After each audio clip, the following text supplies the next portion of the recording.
I have been hearing of lithium iron phosphate battery ever since I came back to ham radio last year and became active on Twitter X.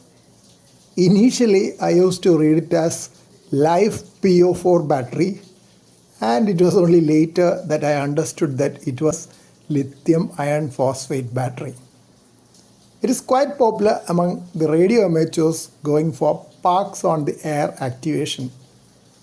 Many of them use portable solar panels to charge them as well. The battery uses lithium iron phosphate as the cathode and graphite carbon with a metallic backing as anode. I am quite familiar with the graphite electrodes of old dry cells. In school days, I used to break open used dry cells and use the graphite electrodes for electrolyzing sodium chloride solution in an attempt to produce sodium hydroxide from the sodium released in water getting converted to sodium hydroxide. Chlorine bubbling from the other electrode used to cause a pungent smell in the room, raising concerns from family members. The inverter batteries which I use at home are the so-called flooded lead acid batteries, which also cause some acid fumes in the region where the batteries are stored.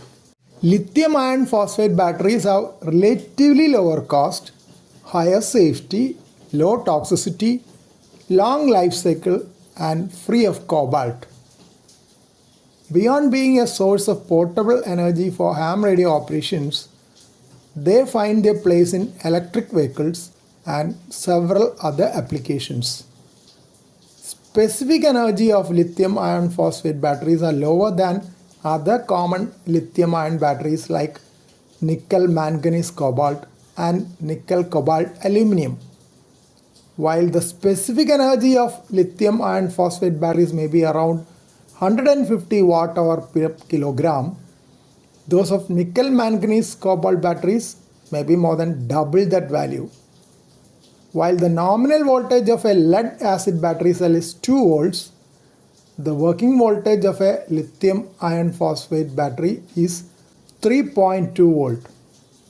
They have long charge cycle life of 3000 or more, even up to 10,000 cycles.